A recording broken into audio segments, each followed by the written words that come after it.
बहुत बहुत आभार प्रिय अनुज डॉक्टर मृत्युंजय राव परमार, आज के सत्र के अध्यक्ष हमारे बड़े भाई,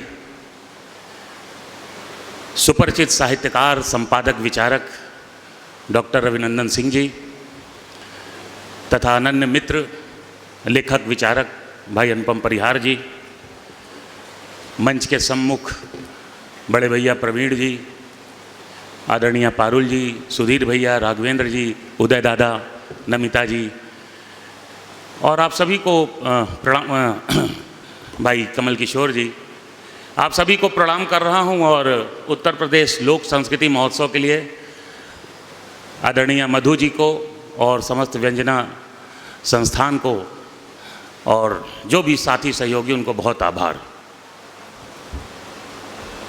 आज अवसर है कुछ लोक संदर्भों पे बात करने का और विशेष रूप से भोजपुरी के संदर्भों पे बात करने का। पृष्ठभूमि यह है कि हमारी पैदाइश, पढ़ाई लिखाई तो सब प्रयागराज इलाहाबाद में हुई, लेकिन हम लोग मूलतः बनारस के हैं, ननिहाल ददिहाल सब वहीं है, और सारी रिश्तेदारी और सब कुछ उठना बैठना उस पूर्वी क्षेत्र में, भोजपुर क्षेत्र में रहा। और बनारस की अपनी एक अलग विशिष्टता है, पहचान, एक बोली है, काशिके है, वो सारा घर परिवार में मिला। हम बाहर कुछ भी करते रहे हो, लेकिन परिवार में अगर हम ये कहीं कि हमन पूरा समय जन संवाद कर है वो बनारसी भोजपुरी बोली, कहें से कि वो घर में हमन के व्यवस्था मिलल, घर में वो संस्कार मिलल, और हर तरह से तीज त्यौहार, आना जाना, सुख दुख, एमें बनारस और अपन भोजपुर कभो छूटल नहीं। तो उहें से ही कहीं न कहीं ये वैचारिकी मिलल, ये संस्कार मिलल, बोले का, बात करे का, संवाद करे का, और वही में जिए का। और एक सबसे बड़ा योगदान अगर हम अपने व्यक्तिगत तौर पर कहीं तो पिता श्री जनकवि स्मृति शेष कैलाश गौतम जी के लेखनी के कारण और घरे के माहौल के कारण।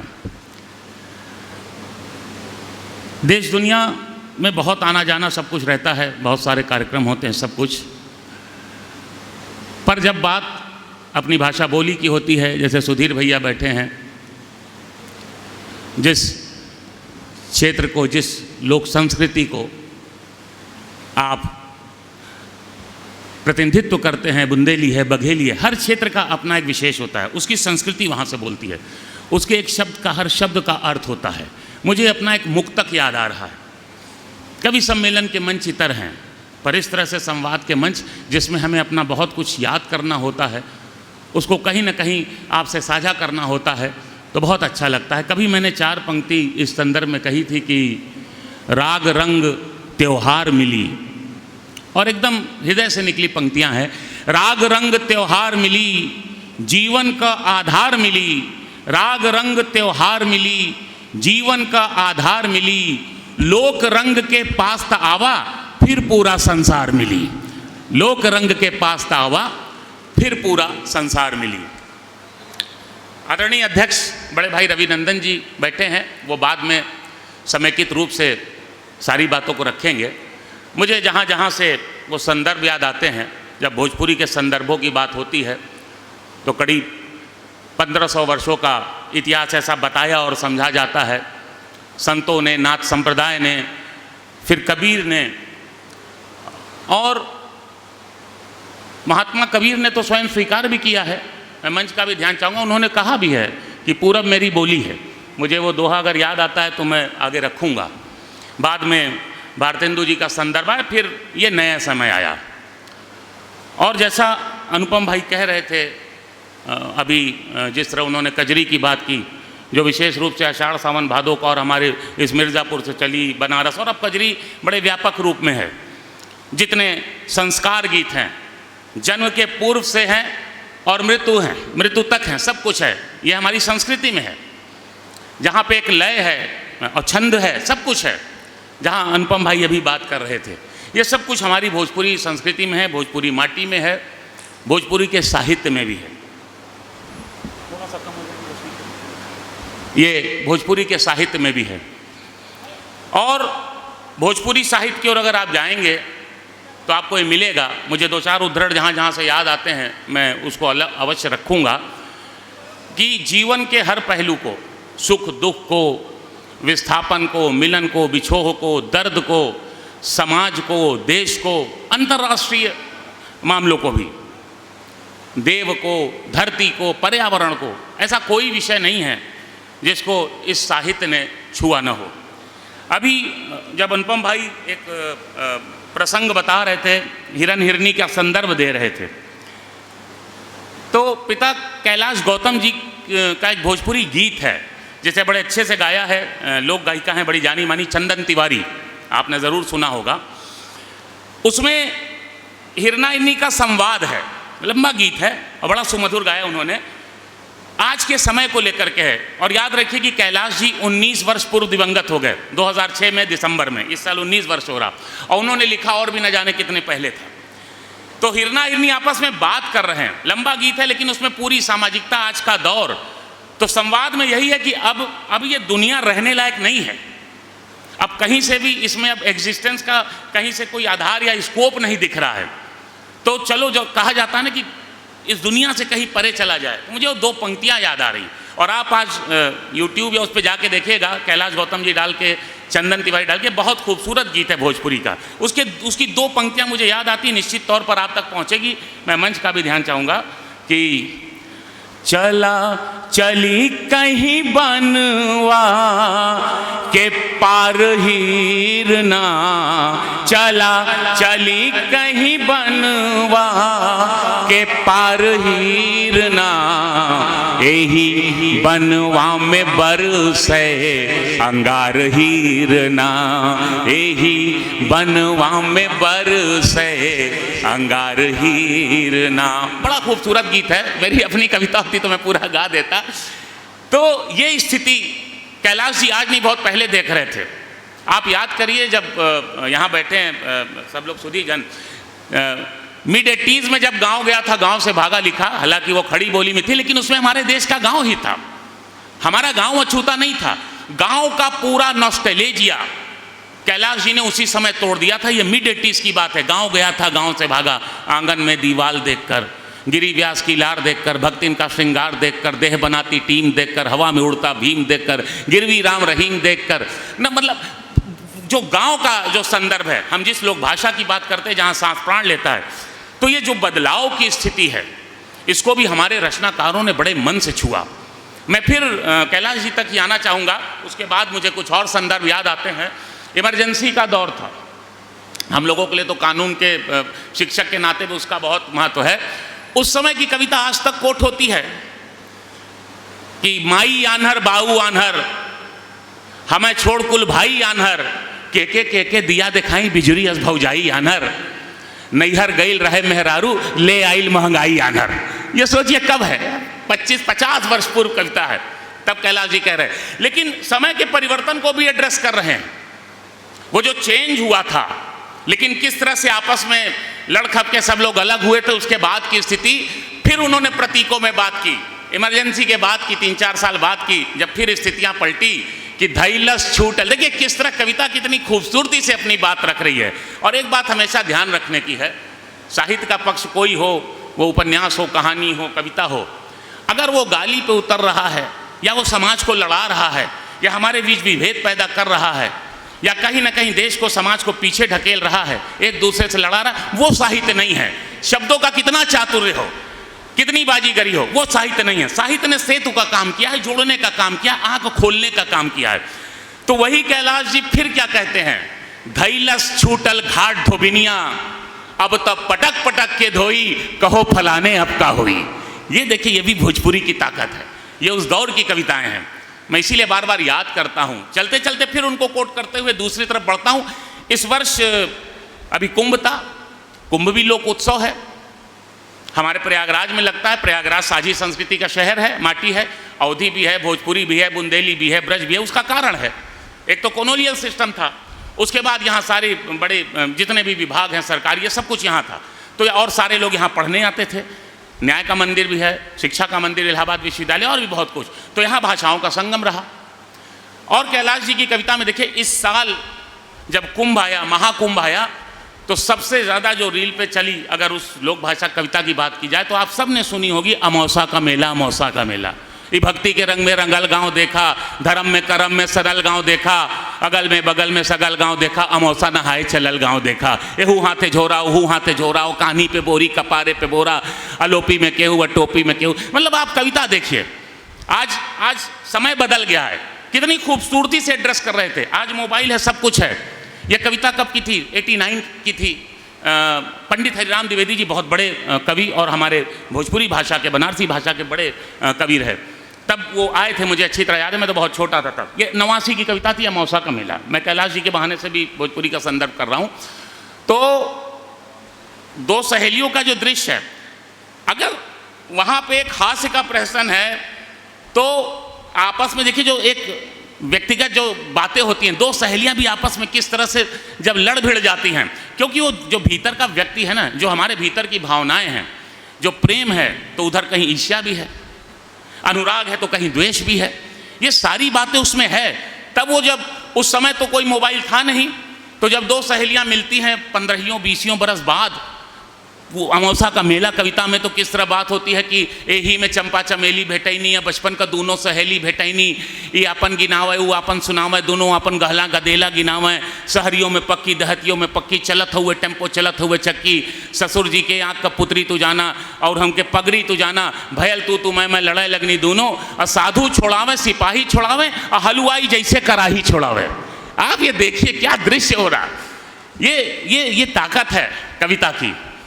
तो हम जब बात करते हैं जब भोजपुरी साहित्य की, तो यहाँ पे ऐसा बहुत कुछ है जो आपके सामने रखा जा सकता है। विदेशिया का संदर्भ आता है, अभी निश्चित तौर पर अध्यक्ष जी बोलेंगे, विदेशिया का संदर्भ आता है। उदय भैया बैठे हुए हैं, उदय भैया के साथ हमने कितना सीखा। संभवतः 30 बरस पहले पहला नाटक आपके साथ किया था, तब शायद हाई स्कूल इंटर के छात्र रहे होंगे, मुझे यहाँ तक याद पड़ रहा है। और कजरी के संदर्भ में आपके साथ कितनी बैठकी लगी, आपने कजरी के कितने तरीके बताए, जब मेरा एक संस्कृति मंत्रालय का एक कार्य चल रहा था। तो हमारे पास ऐसे लिविंग लेजेंड अभी बैठे हैं जब हम इन पर बात कर रहे हैं। विदेशिया का संदर्भ आता है, अभी शायद 1-2 दिन पहले मालिनी जी भी आई ही थी, जो कजरी का संदर्भ भी आपने दिया। तो सिर्फ वो रह गया कि काले बादल हैं, झूला है, सावन है, उल्लास है, उसमें दर्द कितना है। जब रेल बैरन हो जा रही है, रेल कहीं ना कहीं एक आंतरिक दुश्मन माना जा रहा है, क्यों? क्योंकि उसके पति को ले जा रही है, रिया बैरन पिया को लिए जाए। लेकिन क्या करे साहब, संकट तो उसका भी है, अर्थ भी आवश्यक है, घर भी चलाना है। ये सारी चीज़ें एड्रेस हुई हैं, ये आज की बात नहीं है। और ये शारदा सिन्हा जी ने भी, देखिए मैं फिर कहूँगा, जब हम फिल्मों की बात करते हैं, इसमें कोई दो राय नहीं कि हिंदी को चाहे ख़राब सिनेमा रहा हो, अच्छा सिनेमा, उसकी मैं उस पर तकरीर में नहीं जाना चाहता, लेकिन हिंदी को बढ़ावा मिला। लेकिन जब भोजपुरी की बात करते हैं तो भोजपुरी जो उधर जा रहा है वो हमारा साहित्य नहीं है। उसी तरह जो सिनेमा में भी है उसको कुछ हद तक तो माना जा सकता है, लेकिन वो सीधे सीधे तौर पर साहित्य हमारे लिए नहीं है। हिंदी का भी साहित्य वो नहीं है। भाषा के तौर पर, एक पहचान के तौर पर, संवाद सेतु के तौर पर, संपर्क सेतु के तौर पर हिंदी जानी गई। तो भोजपुरी को लेकर के जैसे भी चलते चलते जब कल्पना जी ने नौटंकी का संदर्भ लिया कि कहीं ना कहीं उसमें बड़ी विसंगतियां आ गई, पर आज देखिए आज अच्छी अच्छी प्रस्तुतियां हो रही है। अभी अतुल भाई नहीं है, नहीं तो होते नौटंकी को सजाया संवारा, नौटंकी के सही रूप को ले आए। कई बार क्या होता है कि हम बहुत दिन से ऐसा गलत चीज़ देखने के अभ्यस्त हो जाते हैं कि हम सही को पहचान ही नहीं पाते। हम नकली को असली मान लेते हैं, और जो नकलिया होता है वो असली को कोट करता है, तो उस लोगों को लगता है यही असली है, जबकि असली कहीं शायद पीछे बैठा हो, नेपथ्य में वो सामने नहीं आ रहा हो। अब एक और मुझे उदाहरण याद आ रहा है, जिस गंगा माई की हम बात करते हैं, कहा जाता है कि गंगा में तो नहाने से सारे पाप भी धुल जाते हैं। हालांकि ये एक प्रतीक की बात है, एक अंतर्मन की बात है। उस पर भी एक कविता थी, मुझे 2 पंक्तियाँ, या गंगा जी की यानी क्या महत्ता है। गंगा जी को आप सोचिए, हम लोग प्रभु की पूजा करते हैं, आदमी सोचता है, सपना देखता है कि कहीं सपने में भी प्रभु आ जाएं। गंगा जी साक्षात शिव जी के वहाँ विराजी थी जटाओं में, लोकहित के लिए वो यहाँ आई और हमने उनके साथ क्या किया। लेकिन फिर भी गंगा जी को माना गया, भाई गंगा जी पार कर आती हैं, तार देती हैं, गंगा जी का स्नान कर लो तो सारे पाप धुल जाते हैं, ऐसा ऐसा। लेकिन उसी 85-90 के आसपास की उनकी कविता की 2 पंक्तियाँ हैं कि ई देखा सुजनी संजोग, बैद के घर में 100 रोग। वैद्य के घर, गंगा जी का स्थान एक वैद्य जैसा था जो सब कुछ ठीक करती थी, लेकिन वैद्य के घर में 100 रोग। यानी गंगा जी की जो स्थिति थी उस समय, आप देखिए ये बात हो रही जब गंगा एक्शन प्लान वगैरह सब नीतियाँ वगैरह आई थी, तो भोजपुरी ने अपने समय को बड़ा एड्रेस किया है। एक विधा है लोरिकान, यहाँ बहुत लोक मर्मज्ञ आप लोग बैठे हैं, अभी दोनों आदरणीय अतिथि ये हमारे लोक मर्मज्ञ हैं और लोक संदर्भों को दिन भर जीने वाले लोग हैं। आप लोग समझते हैं कि किस तरह से जो अपना समाज है और उसकी अभिरुचियाँ हैं, उसका दर्द है, उसकी आवश्यकताएं हैं, उसको लेकर के भोजपुरी ने हमेशा बात की है। आज की बात नहीं है। बड़े अच्छे अच्छे गीतकार कवि रहे हैं। अगर मैं याद करूं, जब पीछे चलूं, चंद्रशेखर मिश्र जी ने बहुत लिखा। अगर मुझे भी याद आता है तो मैं आपको कोट कर, हरेराम द्विवेदी जी ने बहुत लिखा, जगदीश पंथी जी ने बहुत लिखा, और उदय भैया बैठे हैं, वो पूरा याद नहीं आना, रुनुक झुनुक बाजे पायलिया तोहार बड़ा नीक लागे ननद तोर गौआ, है ना, ये सारी थी। और निर्गुण में कितना अच्छा अच्छा लिखा था, झुलनी का रंग सांचा हमार पिया, श्रीकांत दादा भी आप लोगों ने बनाया लिखा सब कुछ। तो हमारी भोजपुरी समृद्ध रही है और समृद्ध है, और आगे भी उस पर बहुत काम हो रहा है। ऐसा नहीं है कि कहीं से कोई कमी है या कोई ऐसी बात है। पहले के रचनाकारों ने भी लिखा, अब 150 वर्ष की बात हो रही। विदेशों में भी जो एग्रीमेंट पे जो लोग गए, जिनको एग्रीमेंट एक तरह से उसको जो है अपभ्रंश करके गिरमिटिया मजदूर कह दिया गया, आज विदेशों में भी भोजपुरी बहुत संरक्षित है। भोजपुरी कई देशों में बोली जा रही है, मतलब अपने देश के बाहर बोली जा रही है। भोजपुरी को लेकर के बहुत अच्छा काम हो रहा है। पर होता क्या है कि एक टकराव होता है कहीं ना कहीं, जहाँ मूल्य होते हैं और जहाँ लोकप्रियता होती है। कम होता है कि मूल्यों को लेकर के लोकप्रियता रहे, कम होता है कि सिद्धि के बाद प्रसिद्धि की बात की जाए, तो वो टकराव रहता है। तो हमारे सामने जो आता है सामान्यतः हम उसी को उसका प्रतिनिधि मान लेते हैं। ये संकट रहा, ये किसी भी भाषा के साथ है, किसी भी साहित्य के साथ है, और किसी भी तरह की अभिव्यक्ति के साथ है। कई बार ये होता है हल्की चीज़ ऊपर ऊपर आ जाती है, ये नियम भी है, ये नैसर्गिक है, इसमें कोई घबराने की बात नहीं है।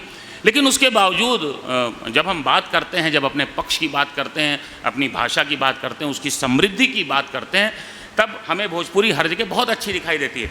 मुझे एकाक देखिए अपनी भी एक दो रचनाएं हैं, कुछ याद आती हैं। कुछ भोलानाथ गहमरी जी ने बड़ा अच्छा लिखा। उदय भैया आप तो बैठे हैं, और महेंद्र मिश्र जी के भी अपने समय के बड़े अच्छे अच्छे गीत हैं, है ना।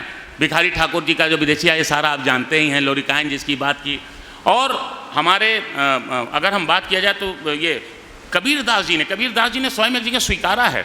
वो क्या दोहा था वो मुझे याद पड़ रहा है, लेकिन शायद देखूं अगर मुझे दिख जाता है तो मैं उसको कोट भी करता हूं, कि उन्होंने स्वयं माना तो भोजपुरी की परंपरा तो वहाँ से आई है हम लोगों की, कोई आज की नहीं है। मुझे वो अगर याद आता है तो मैं वो कोट करता हूँ। एक मिनट बस जरा सा देख लूँ कि हाँ, बोली हमरी पूरब की, रवि भाई बहुत आभार आपका। बोली हमरी पूरब की हमें लखे नहीं कोय, हमके तो सोई लखे धुर पूरब का होए, धुर पूरब का होए। देखिए इस तरह से कबीरदास जी ने कहा है। तो ये इसकी समृद्धि के बारे में हम और आप क्या ही कहेंगे, जो संतों की परंपरा से चली आई, जो विचारकों की परंपरा से चली आई, जिन्होंने सब कुछ अपना इस लोक को समर्पित कर दिया, सब कुछ इस लोक को। अच्छा, कबीर जी की बात आई तो मुझे अपनी दो पंक्तियां याद आई। रवि भाई आपने अच्छा याद किया कि आगे आगे तंत्र भैया, पीछे पीछे लोकतंत्र। हाँ, अच्छा, बड़ा छुई मुई टाइप का मामला है, कोई बात नहीं। आगे आगे तंत्र भैया, पीछे पीछे लोक। याद आ गई मुझे एक कविता अपनी, आगे आगे तंत्र भैया, पीछे पीछे लोक। यार कबीरा देखत हुआ नई सदी का जोक। तो ये समय का संदर्भ है। और जब कबीर जैसा युग दृष्टा उस पूर्वांचल की माटी और उस भाषा को, उस सरोकार को, उस साहित्य को लेकर के अगर बात कर रहे हैं, तो ये समझा जा सकता है कि कितनी समृद्ध रही है, कितनी विराट रही है, कितनी विस्तृत रही है, कितनी विविध रही है। और आज भी आज के कलमकार भी बहुत अच्छा कर रहे हैं, ऐसा नहीं है। शैलेश जी हैं, मिश्र जी, मनोज भाऊ के मित्र हैं, बड़ा अच्छा लिख रहे हैं, और भी बहुत लोग बहुत अच्छा काम कर रहे हैं। सबसे बड़ी बात कि साज श्रृंगार सौंदर्य या कुछ और बातें थी, उसके साथ साथ आज हम हमारे समय को रेखांकित कर रहे हैं, उन चुनौतियों को समझ रहे हैं, और उस पर हम सीधा सीधा संवाद कर रहे हैं। मुझे एक छोटी सी कविता जो है मुझे याद आ रही है, मैं चाहता हूँ कि वो आपके सामने रख दूँ कि आज की जो स्थितियाँ हैं, और जब हम बात करते हैं भोजपुरी की, ये सारी चीज़ की है, तो ये तिरंगा, हमें तिरंगा चाहिए, मेरा भोजपुरी संग्रह है 2016 में आया था, जब गोपाल दास नीरज जी अध्यक्ष थे उस समय। तो ये था कि हरा बैगनी लाल पियर ना रंग बिरंगा चाहिए, हरा बैगनी लाल पियर ना रंग बिरंगा चाहिए, इंद्रधनुक ना चाहिए हमके हमें तिरंगा चाहिए, इंद्रधनुक ना चाहिए हमके हमें तिरंगा चाहिए। यही तिरंगा खातिर भाई कितना शीश कटायल, यही तिरंगा खातिर भाई कितना शीश कटायल, पुरखन का उपकार ई आज़ादी से तय न आयल, यही तिरंगा खातिर भाई कितना शीश कटायल, पुरखन का उपकार ई आज़ादी से तय न आयल, पुरखन का उपकार ई आज़ादी से तय न आयल। घर घर प्यार मोहब्बत का अब जमुना गंगा चाहिए, इंद्रधनुक ना चाहिए हमके हमें तिरंगा चाहिए। एक कवि और क्या चाहता, मैंने पहले ही कहा, एक सहज संबंध सेतु है, और जो समाज को जोड़ सके, जो रिश्तों को जोड़ सके, जो देश काल की बात कर सके, जो किसी तरह के विभेद को खत्म कर सके। तो बड़ी सीधी सी प्रार्थना है मेरी इस भोजपुरी कविता में, उसके बाद में विराम लूँगा, अध्यक्ष जी को हमें सुनना है। अगली पंक्ति है कि लड़ाई भिड़े से कुछ ना होई, लड़ाई भिड़े से कुछ ना होई, मिलके देश चलावा, लड़ाई भिड़े से कुछ ना होई, मिलके देश चलावा, नेह का घर घर दिया बारा, नेह का घर घर दिया बारा, देशवा के चमकावा, लड़ाई भिड़े से कुछ ना होई, लड़ाई भिड़े से कुछ ना होई, मिलके देश चलावा, नेह का घर घर दिया बारा, देशवा के चमकावा, राग रंग त्योहार मनावा, के दंगा चाहिए, राग रंग त्योहार मनावा, के दंगा चाहिए, इंद्रधनुक ना चाहिए हमके हमें तिरंगा चाहिए। और आखिरी पंक्ति ये कराई कि साफ सफाई घरे दुआरे मन का मैल छोड़ावा, साफ सफाई घरे दुआरे मन का मैल छोड़ावा, सुई दवाई बीमारी का, सुई दवाई बीमारी का नौबत दूर भगावा, हंसी खुशी उत्सव में डूबल देशवा चंगा चाहिए, इंद्रधनुक ना चाहिए हमके हमें तिरंगा चाहिए। बहुत बहुत आभार, बहुत बहुत धन्यवाद।